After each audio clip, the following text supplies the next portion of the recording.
I'm JD Hagler with Aux'Arc Climbing. Today we're going to talk a little bit about using screw-ons. In another video we're going to go into short casting, which is how I created most of these screw-ons. But for now we're just going to talk about actual screw-ons.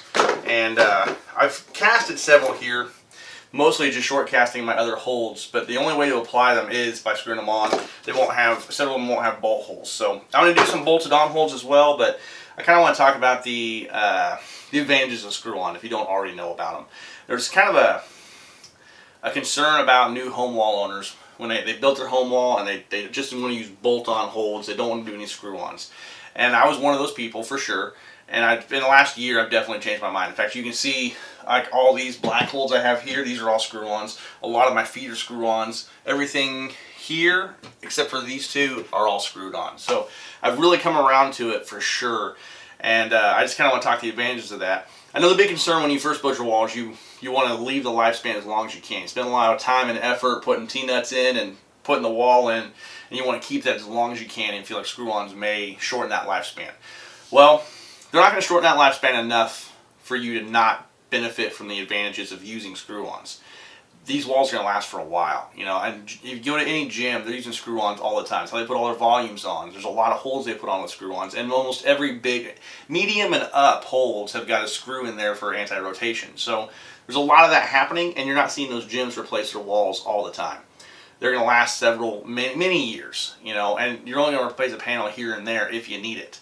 So if you're a home wall, I think you're going to be fine. You're not going to have that issue, and if 4 or 5 years down the road, if you haven't just rebuilt the entire wall by then anyways, or redesigned or moved, it's not that big of a deal to pull down a 4x8 panel, maybe a couple of cuts with a circular saw, put some new T-nuts in and call it a day. It's not that bad, and it's certainly not worth not using screw-ons. The only reason I can see you not wanting to use screw-ons at this point would be if you have a really nicely finished wall. So if this is like a, you know, I see some really fancy designs painted on walls and whatnot. Those are beautiful. I would be kind of apprehensive to, hesitant to use screw-ons on those walls just because I don't want to mar that nice looking paint job. I've seen some really nice like corporate walls, you know. I can kind of understand not wanting to put a bunch of screws in there and mess those up. I do think you're limiting what you can do by doing that, but I can understand those arguments. But at this point, I'm all in on the screw-on train. So I've done most of my feet all the way around the wall. You can see some here. Most of my feet are done with screw-ons. They're almost permanent at this point. I just leave them on all the time and set from there. And then a lot of the hand holds I've gone to are screw-ons. And then almost all of my big holds have got a screw in there somewhere just to keep them from spinning. But you can see all these. I'm all on board. Now, so I've cast some here. And again, we're going to do a short cast video at a later time. Probably the next video. But several of these holds are just short casted from existing molds. And I've just done a couple of modifications to create them or turn them into screw-ons. And what I'm using for that is this bit right here. That's just an appropriate sized bit to what I'm using for my screws. And it's got a countersink piece on it already. Now in a previous hardware for the home wall video, I talked about this bit a bit more. When I hit it again here, this is what I use for all the screw-on work for converting and making all that kind of stuff. A huge tool for this, and you're going to need one. And then after that, we're going to go to this guy right here. And we're going to put a couple of screws in. So, the things you can do with screw-ons before we really start setting here. This isn't a root setting video, but we're going to do something. You can see on this red one here that I've got enough holes to screw on there. But if I really like to, I can use what's called a Lone Star insert. And these Lone Star inserts are super cool. When I drop it into that bolt hole just like this, and I'm going to run my screw through. Not a big deal. And that makes this way easier. So now I could just put this onto the wall without any support. It would just need that one screw in the middle, and it would act just like another bolt hole. I'm going to go ahead and put another one in there if I need to, which I think I do. Run that through. And this hold is well supported on the wall, and I'm not having to convert a bunch of them over to screw-ons because I have these sweet Lone Stars in the middle of it. So if you don't have a bunch of Lone Stars, you can do a bunch of the bits, or you can spend 20 bucks and pick up 100 Lone Stars. It's not that bad. So we're going to do a little bit of root setting. I'm not sure exactly what I want to go through. I want to start with my pinches low, and I'd love to get a heel hook in there, which is going to be tough on a 0 degree. But again, this is not a root setting video. I just want to talk about how we're going to do some screw-ons. So I'm going to do primarily a couple of the big holes on bolting. And then I'm going to try and do some blocking with screw-ons and use some of my shallow cast holds to do thinner more difficult moves farther up the route, I would be done primarily with screw-ons, just because the top of this wall is pretty busy. So let's see what we got, see what comes out.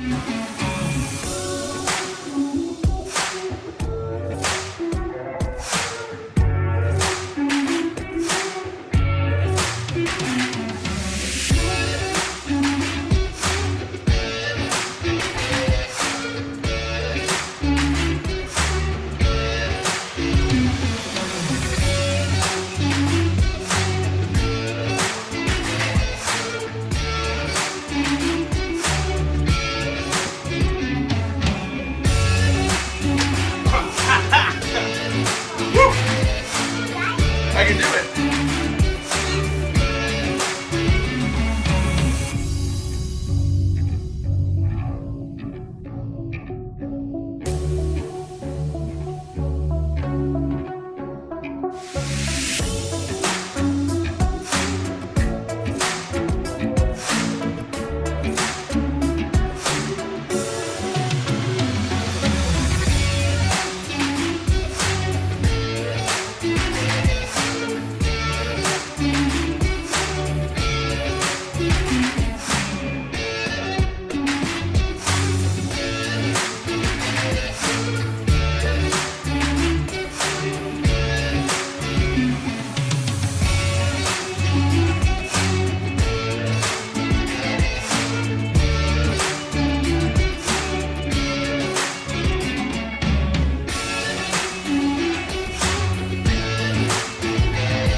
Alright, I really liked how that red route turned out. I've donated some blood to it, some DNA up here. I may come back and adjust those screw-ons a bit more and take it up to half grade or grade. Just kind of work some different stuff I want to work with. But the heel hook was my big point there, and then moving into these thinner crimps, and I'm really pleased with how it turned out. So what I've done here is I've thrown a couple of examples of screw-ons. Most of them are existing routes that I already had, but I threw on a couple more pieces that I wanted to talk about specifically. So the basis of screw-ons would be just small chips that you can't bolt, and that'd be stuff like this and this here. This, from a shaping perspective, from a DIY climbing hold perspective, these are awesome. This is a great place for you to develop your style, develop your techniques, figure out what tools you need to do before you launch into a bigger line of holds or start spending a bunch of money on larger molds, more foam, and larger polyurethane quantities to pick up, right? You can start with this real small, figure out what you like, and if you don't like how it turned out or you make a casting mistake early on, you're not out a ton of money because you only invested $30 or $40 into that. So I've got a decent sized mold. I think it's got 7 of these chips in there. And the other thing that I recommend people starting out with these small holds for is because once you start casting the bigger stuff, you usually have a little bit of remainder. You top off the mold and you've got a little bit of polyurethane left over, not much, maybe a ½ inch or less. If you got a bunch of these little foot chip molds laying around, which I recommend always having them around, you can pour off in there and you always just have this abundance of foot chips for any color or line you have, just because you've been using your pour-offs and putting them off in there. So start small, work your way up. That's a general rule of thumb, I think, for casting and and hold shaping. But with foot chips especially, it's just nice to have somewhere to put the bottom of that bucket. That way you're not wasting it. So then I've also got, these foot chips. I've got these edges. These edges are great for climbing on by themselves. I could do a whole route just on these edges, but most of the time I use this thing for a blocker.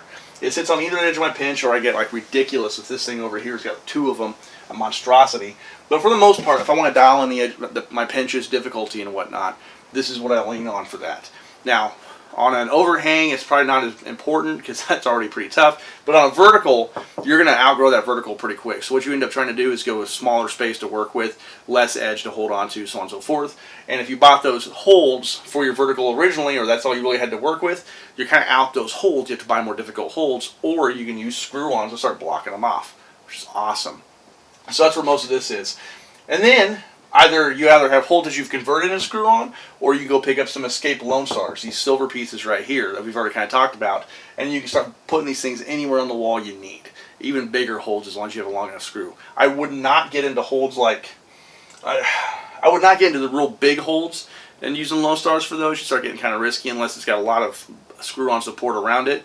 But for all this stuff, it's more than adequate. So I've got Lone Stars here, here, here, here, and another one here. Got another one up there, and they're great. And that way I'm not having to add a ton more holes for screw-ons. I can use that. I'm not wasting that that pocket here in the middle, I can do this one and maybe one other, and that holds set up and ready to rock and roll. So I think Lone Star is a really nice addition. I picked mine up on sale for Black Friday, and I got like 100 of them for 10, but I think their normal price is 20, so it's not bad. I would definitely grab some, especially if you're going to go in the screw-on direction. And again, once you start trying to make your holds more difficult rather than spending money on more holds, Lone Stars and screw-ons in general really make that work. I don't have to go buy a medium-sized hole with a slot in the middle to practice that. I can just put together 2 of my ledges that I've short casted, and we're ready to rock and roll. And then this one is actually an upside-down jug that's shaped to mate with this here. And right now, upside down is just this nice seam that you have to work up into and get a lot of pressure in before moving to the next step.